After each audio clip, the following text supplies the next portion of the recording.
Stopping snake oil with smaller healthcare providers, how we can address security with actionable plans and maximum value.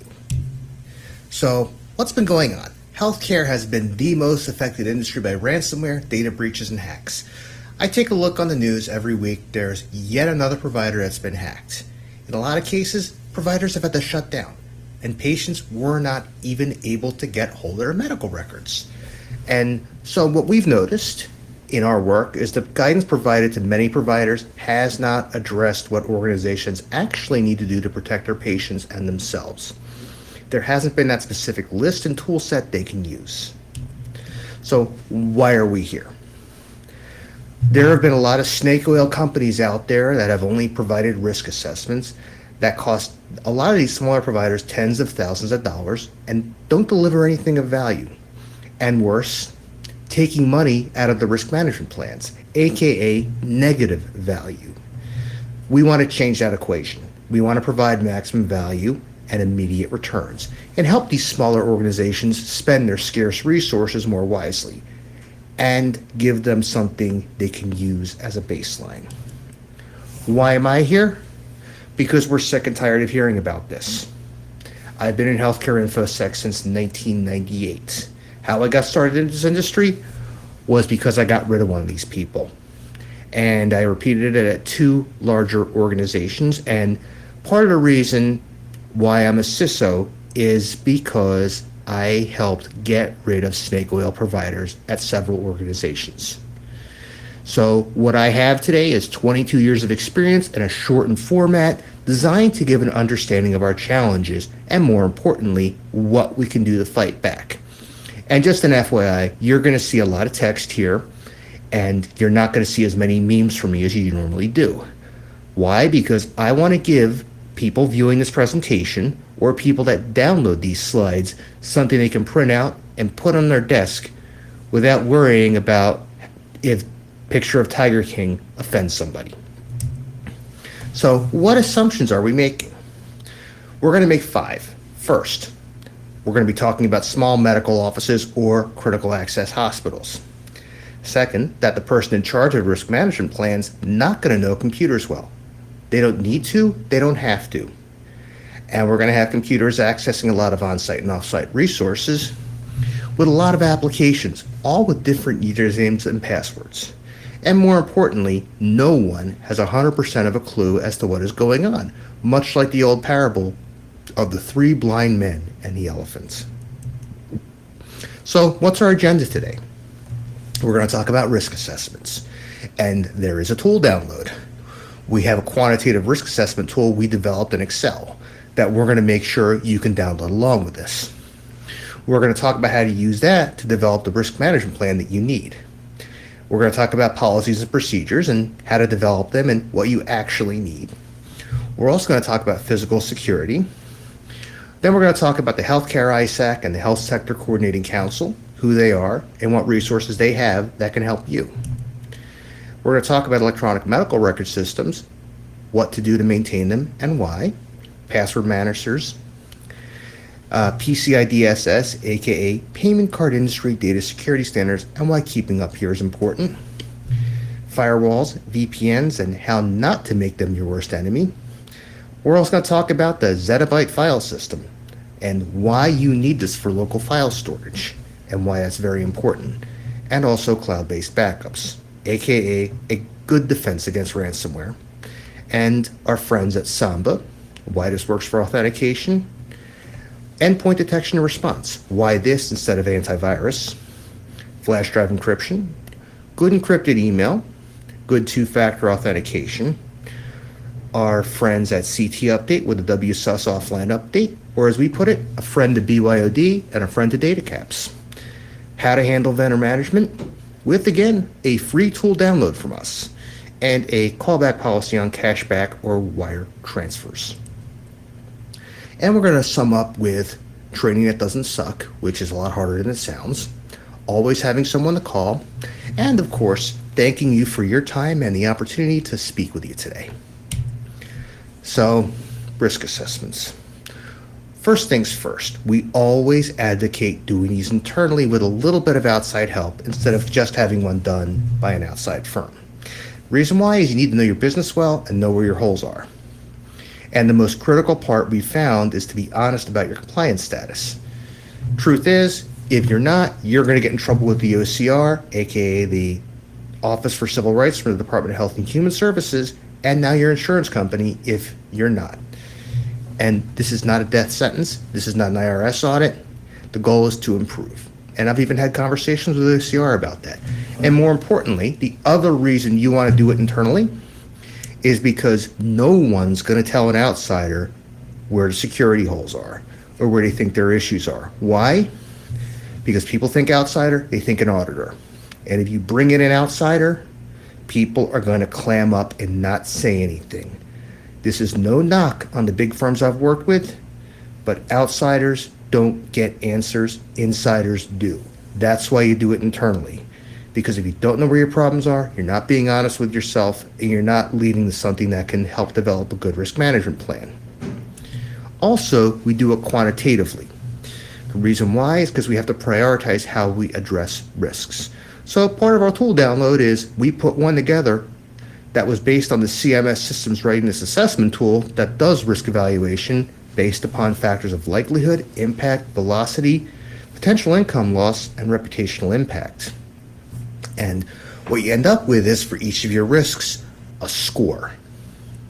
And what do you do with these scores? Because let me tell you, I first started off doing risk assessments. I would see 50 or 60 low, mediums, or highs. And you couldn't even know what to prioritize. And it ended up becoming a qualitative, not quantitative exercise. So this is why we do things quantitative with scores. Why? Because in the supplied spreadsheet, there's a pivot table for identifying your top risks. And we do an internal rule called the 20% cutoff. Reason being is we figured out that if you do the top 20%, you get most of the remaining 80% as part of the plan.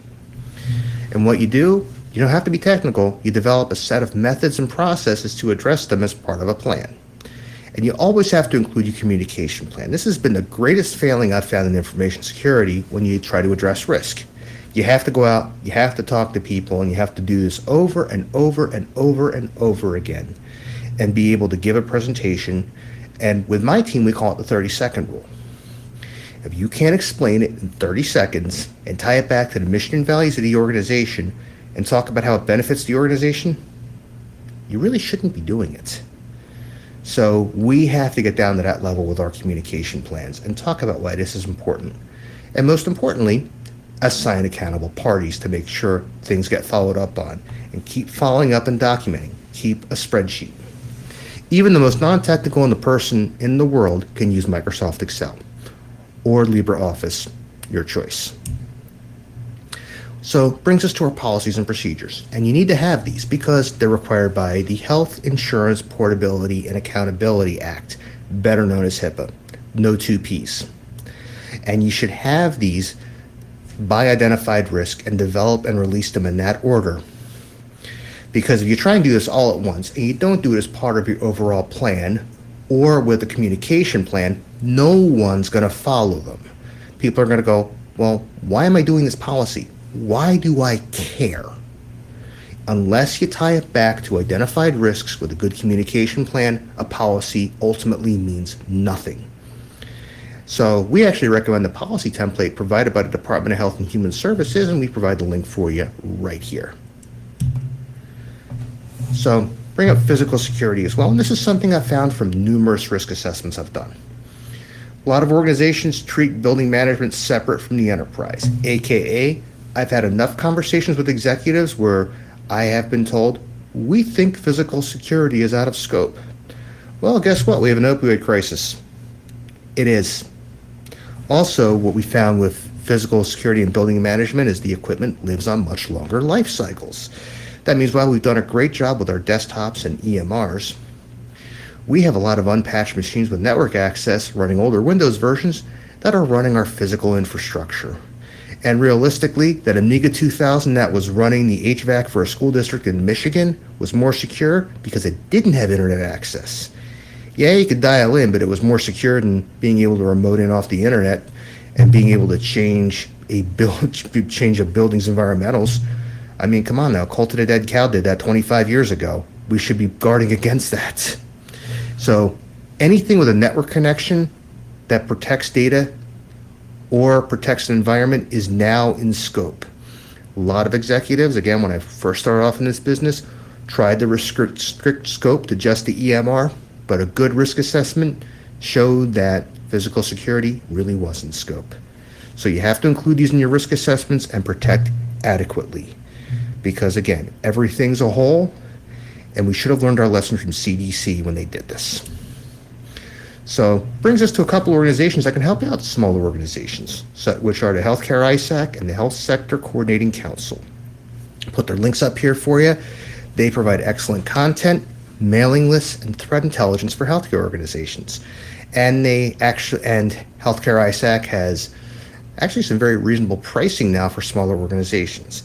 And the HSCC provides significant guidance, content, recommendations, and a lot of coordination between members and a lot of in-person conferences and opportunities to work with some great people in the industry. So we highly recommend you're a smaller organization, join one or two of these. And we highly recommend that more than spending money on threat intel software. So brings me to EMR maintenance. Let me be very clear. If you're hosting an EMR, and you're a small organization, don't. Right now, they're getting so complex that they're so expensive to maintain. Security is now very challenging. You have regulatory requirements that require a team. And a bigger health system or a large service bureau, they can do this for you and do it better. And tools such as privacy and diversion monitoring that a lot of larger ones have, they can also be leveraged for your organization as well. So EMRs are now incredibly complex. There's a reason why a couple of the largest EMR companies offer that remote hosted option.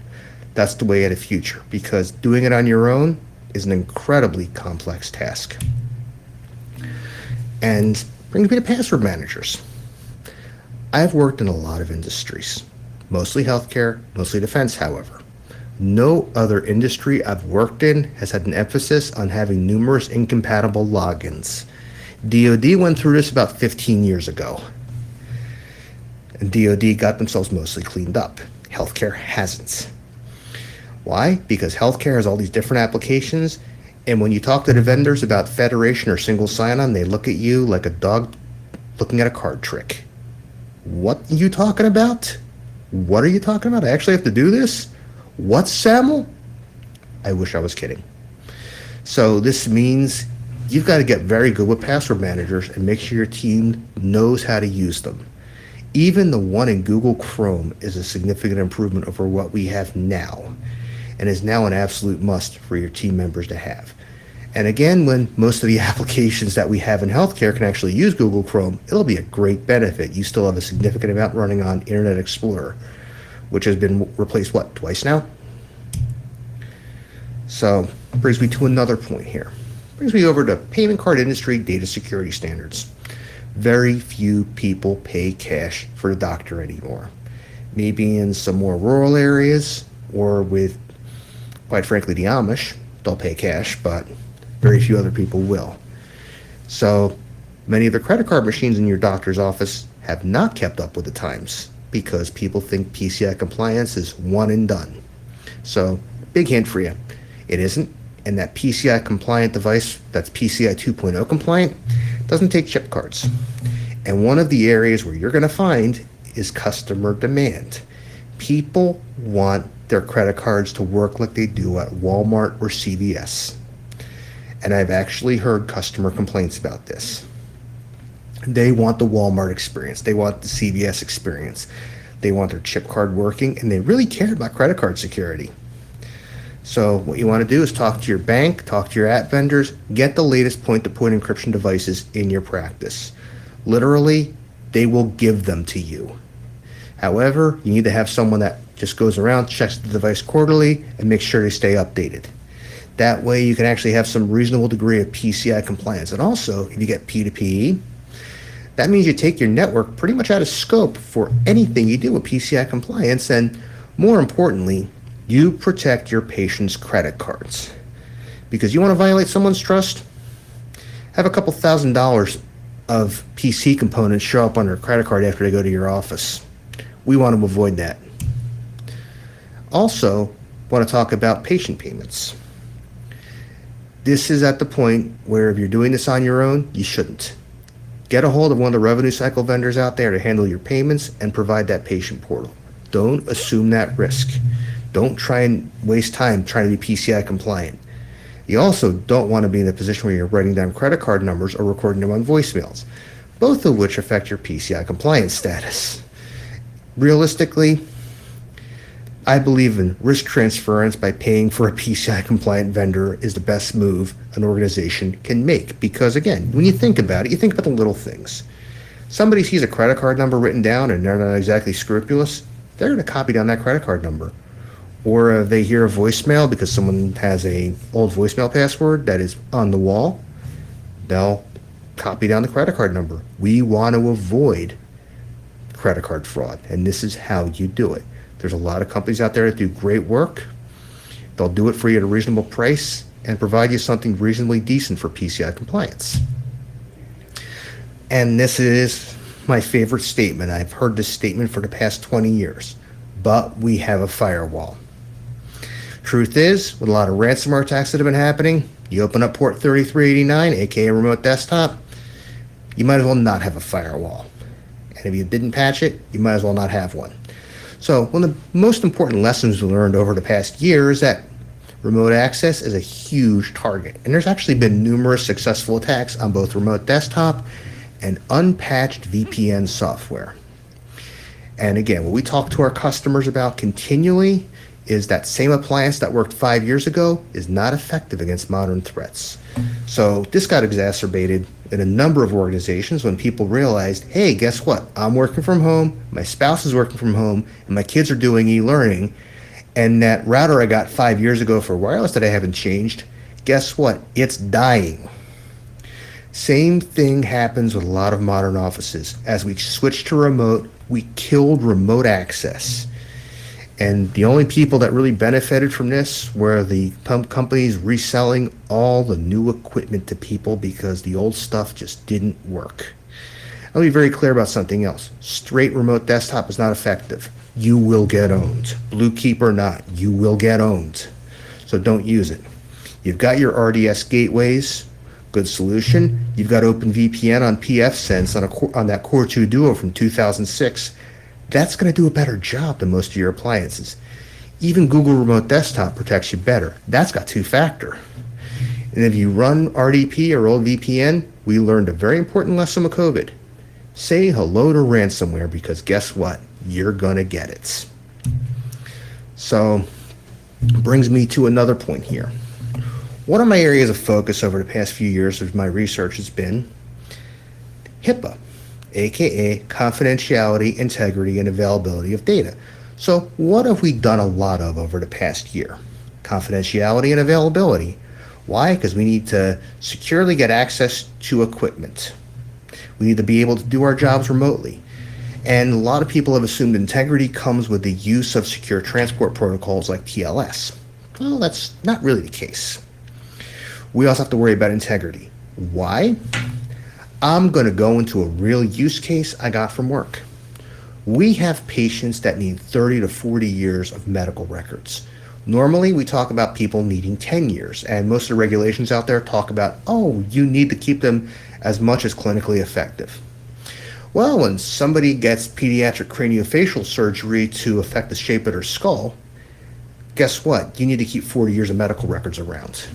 And the probability of this data becoming corrupt over the years is very, very high. And give you a perfect example of it. 2000, I was sitting having a conversation with my cousin. My cousin is a surgeon in Hackensack, New Jersey. And he was talking to me about how he prints out photos and keeps them in a photo album. And I'm like, Sydney, why are you doing that, man? He goes, because 20 years from now, I want to be able to read them, and I don't know if I'm going to be able to. So that thought from my cousin Sid has stuck in my head and has actually been a determinant in how I act, because Realistically, I have to make sure now that the files that we keep on patients, especially those that are going to need it 40 years from now, because a surgeon is going to need to see the results of a skull surgery from back then, becomes very important. So integrity is no longer just transport protocols. We talk about file corruption and file integrity. And many of the common file systems don't do it at the file level. However, there's a lot that run ZFS that do. And they do a lot of checksumming on files that helps you detect and correct that. And there's a lot that you can get, not from a lot of large companies, but you can get them that can protect those files. So, brings me to another point here, which is about cloud-based backups and why you need them. So I've had the opportunity over the past couple of years to do several presentations with Steve Long, who happens to be the CEO of Hancock Regional Health in Hancock, Indiana, aka probably the only health system that's openly talked about what happened with their ransomware attack and has gone on record with doing so. So they actually came right out and said, this is why we paid. We paid because it came down to recovery time and getting systems back to take care of patients. So if and when you get attacked, and more than likely it's going to be when, not if, you need to protect those backups. And I can also tell you I work on cyber insurance policies as part of my job. And one of the major insurance brokers now has a ransomware addendum to their policy writer that specifically asks how you store your backups and if you store them separately under a different set of credentials. And they also ask if you test them. Why? Because numerous ransomware actors figured out, hey, you store the backups on the network and encrypt them first. So your average cloud provider that has good HIPAA backups, as they call them, they're going to have better security. But again, the insurance companies are getting really smart about this as well. So get smart along with the insurance companies. So brings me to Samba. Many of the apps we have still require AD authentication. It's a fact of life. Realistically, you don't need to have a full AD environment. You can run, if you need to run it, run a small VM, run your Samba. It's pretty easy to integrate with your NAS appliances and Windows, and honestly, saves you some money on Microsoft licensing. So, brings me to secure email. We need to be able to send email to patients, and you can't make the assumption they're going to read on anything remotely secure. And I'm going to come right out and say this. The secure portal apps that I use right now do not support patient satisfaction. I have twins. My twins, let's be honest, you get twins, they have health issues. They have to see lots of specialists. And I remember with my wife having to deal with a couple of secure email systems for specialists we were sending my son to. And I remember my wife getting upset and basically me trying to read through a secure email provided by a major children's hospital made me want to throw the computer at the wall, because it was the complicating factor of I'm worried about my kids. My wife is sitting there worried, which amplifies my worry factor probably 100-fold. And complicating it with a bad user interface or bad secure email, that's not good. This is an area we need to improve. And I'll be honest, that's something else. Providers don't read multiple inboxes. They read one. Why? Because they don't have time to read anything other than the one. I've worked with doctors for over 20 years, and I can tell you, after having numerous stand-up meetings in clinics, literally running with them from place to place, assuming they're going to read more than one place to do anything is a failed assumption. And the current vertical solutions, in addition to having user interfaces that make patients and providers angry, they are very expensive. So you stick with good secure providers that provide the encryption, mobile access, and a simple secure portal. You don't need to have the quote-unquote HIPAA Porsche package. And quite frankly, most of your patients don't care. Because what's going to happen is they're going to copy and paste the information somewhere anyway. So give them a good basic thing that works, that you've tested, use that. And if you try and force a user interface on someone and say HIPAA, No one's going to care. They're going to find a way around it anyway. So when it comes to EDR, I'll be very clear about something else. Antivirus in healthcare is DOA. Why? Because there's too much interference with applications, and most of your software packages out there in healthcare that run come with an exceptions list, which means that it takes me about 30 seconds on Google to find the exceptions list to know where I can place custom malware. So you want to get rid of the ability for the exceptions to run. That's why we like EDR better. It also integrates better with SIEMs and log management, integrates with tools like OS Query to provide you good analytics, and you're spending less time figuring out why your apps don't work because of an exceptions list and making exceptions that, quite frankly, give an open door for malware. Because if I know where your AV program's not going to scan, where do you think I'm going to put the malware? And major challenge I have with flash drives has been proprietary drives. So 4 years ago, I left my job at Temple Health. I had a bunch of photos stored on one of my computers there, including the photos of the birth of my kids. And I needed to transport those in an encrypted flash drive, well, home, so I did. And when I upgraded to Mac OS High Sierra last year, I realized I got a warning that said, oh, the application you use is no longer for decrypting your flash drive isn't going to work with future Mac OS upgrades. So I had to go and take 26 gigs of photos and transport them somewhere else, which was a major challenge for me. And for a lot of people, they're just not going to do it. And also, we bring up significant churn in the encryption vendor market, which means that data you have now isn't going to be decryptable 10 years later because of a lot of OS constraints. So realistically, open source solutions work because at least you're going to have a better chance of reading your data with a solution that's kept up and kept maintained. I've used a lot of proprietary encryption software out there, and I can tell you the open source stuff still works. And the proprietary stuff, well, I might be able to read it one day. So it brings me over to two-factor. And if there's one factor that stopped the majority of hack attempts, it's good two-factor authentication like Duo, Authy, or YubiKeys, all of which work very, very well. And this is especially true for healthcare. And again, part of my background, I've been doing this CISO thing for 12 years in healthcare. A number of the phishing attacks that we've seen, they use compromised accounts. Why? Because it gives that illusion of trust. And so what happens?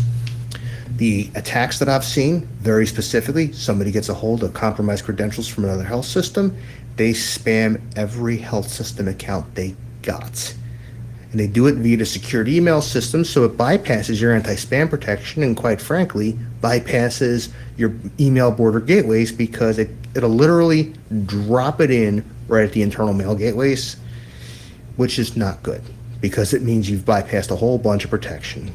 And also, these non-two-factor provide access to internal networks for further analysis, recon, etc. Yeah, we've seen it, and it is a gateway to ransomware. So another thing we've done to talk about how to block this is the WSUS offline updates. So one thing we've had to do is if you get a device out there that you've got to quickly patch, you have two choices. Either you could wait for all the online update tools and kill your bandwidth, or you could put it on a flash drive, put it in, and go do something else. We choose to put it in quickly and go do something else and get the machine up and patched quickly. A lot of devices that come out there don't come with the latest patches. You want to put something on the network quickly, put this on, get the patches on. And I'm not talking just desktop PCs, I'm talking very huge, expensive devices that do support Microsoft patches. This works better than anything I've used, and I've been doing this for 20 years. So it brings me over to our friend Mr. Vendor Management, or Miss Vendor Management. You need to perform risk analysis of your vendors. So, big problem we have here, and I've had numerous discussions with most of the big medical device vendors out there, is there are a huge amount of divergent requirements out there because the regulations talk about having the requirements. They don't say how. They talk about how to do it, but they don't actually provide good implementation steps. So another gift we're giving you today is use ours. We put ours up on the internet. You can download them. You can use them. Everyone from small providers to some of the largest healthcare systems in the world use ours. Why? Because a lot of vendors are not going to answer questionnaires. And the truth is that they've been getting a ton of questionnaires. They've had to dedicate numerous resources to literally answer the same questions over and over and over again. And those are resources that are being taken from actually securing the products. However, a lot more of these vendors are getting certified, and it makes our job easier if they go for different certification criteria. Works really well for us, actually. So, brings me to something else, and I know it sounds like I'm jumping around a little bit, but this all fits together. So, talk about a callback policy. So at this point, coming back with account compromise, everything else, no one should be allowing wire transfers without an established relationship, speaking with these people on the phone, and having someone confirm, even if internal, with the supposed executive asking for the rush wire transfer to Hong Kong, and confirming the changes of someone trusted. Every attack we've seen relies upon impersonation of trusted executives to coerce people into sending money because they are busy in a meeting and they need that money now. And yes, it does have to go to Hong Kong. So we're very clear about having that callback policy in place. And we found it actually reduces your BECs by almost 100%. Which brings me to training, because again, getting people trained on that leads to good training elsewhere. I'm going to be very clear about this. Most security training sucks, and the customers hate it. And I've heard it from the C-suite all the way down to the hourly employees. Unless it directly ties into their job or affects them, they're not going to care. So what we do about it is we keep it short, sweet, and relevant. My goal when a security advisory comes out is 200 words at most, and discuss what people need to do. And truth be told, I had a case last week where a warning came out from a federal agency. It didn't talk about what people needed to do. We took the 4 pages from the government warning, turned it into 85 words. And we took the rest of the wording to put wording at the end for what people needed to do about SIM swapping. Did that in 100 words. So in 200 words, we got the point across about SIM swapping and what people needed to do, and provided relevant action and a callback for if you have further questions, contact us. And we helped numerous people protect their accounts against SIM swapping. That is relevant. And also, if you make your training longer than 3 to 5 minutes, you will lose people. I have had this discussion with someone who really knows what you're talking about, who is Dr. Michelle Janney, our Chief Operating Officer. And when we did our training at my organization, she is the first person I sent the training to, because I kept it to that parameter. As long as she approved, I was happy. But again, this is what we talk about. You make it long, you lose people. And anytime you put a policy out, it will come with a training plan. It will come with a communication plan, because if you don't, you will lose people, because people aren't going to know what to do, and they're not going to be able to get the 200-word explanation. Again, ties back to the 30-second mission and values that we always do. And also, you've always got to be available. Make sure that you or your trusted team members are available, because when something happens, people are having a very bad day. And I want to be very clear about this. Do not be the condescending edgelord. Do not be the BOFH. Do not be the gatekeeper. You will upset people. You will find yourself out of a job. Always respond to your customer requests, and always say please and thank you. Those elementary school teachers you had, they were right. And it works really, really well. But again, and I'm going to sum it up in 4 words. Don't be a dick. Always be available. And with that, thank you very, very much. And I want to thank a couple people who I've been working with over the past couple years. Shatrice Romero, who is the program director for the Indiana Executive Committee on Cybersecurity under Governor Holcomb, and John Ridgey, formerly of the FBI, now the Senior Director of Cybersecurity for the American Hospital Association. We're all doing a lot out there to help people. And again, we're always available. Find us, find me. I will take the time because the most important thing to keep in mind is we have trust relationships at stake and we need to do whatever we can to keep that trust going. So, with that, thank you very much for your time this morning.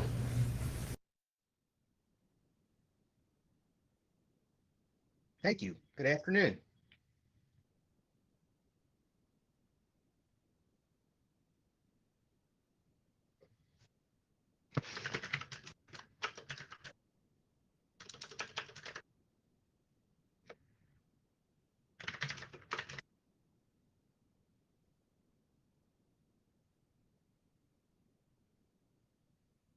So, does anyone have any questions?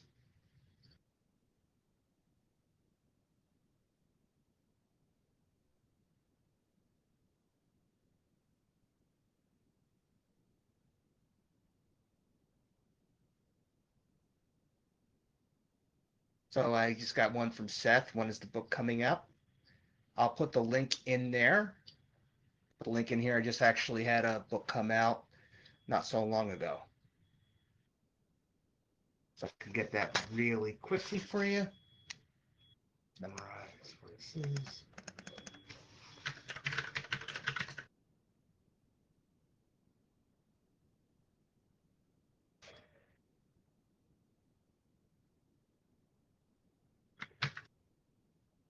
Okay, so in the chat, I just put a link to a book I just did a chapter on healthcare information security for that covers that. And so I have a question from Robert Wright.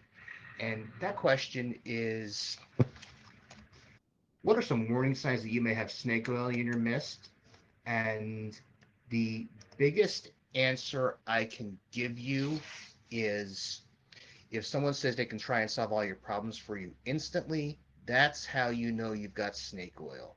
Or someone claims to fix everything without talking to you or analyzing or trying to meet your needs. That is the number one largest sign.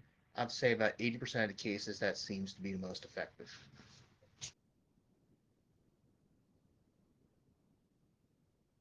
So I've in the question area some more. I've been answering the questions in line as well.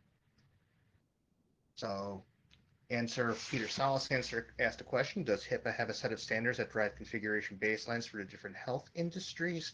And the answer to that question is no. It's pretty much one set of standards for everybody.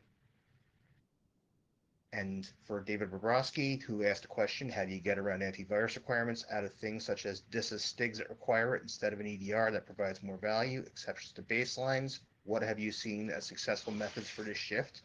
I get on the phone with the vendors and flat out tell them we're using EDR, we're not using any issues with IO hooking.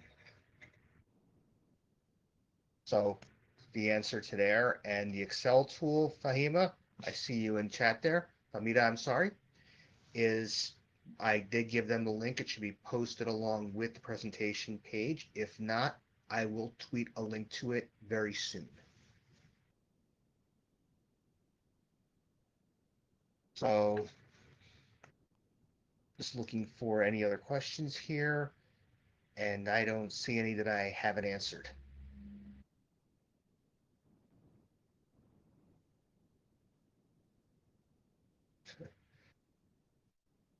So I'm looking at the chat here. Chat's pretty funny. So anyone else have any more questions they want to ask? I'm monitoring the question box right here.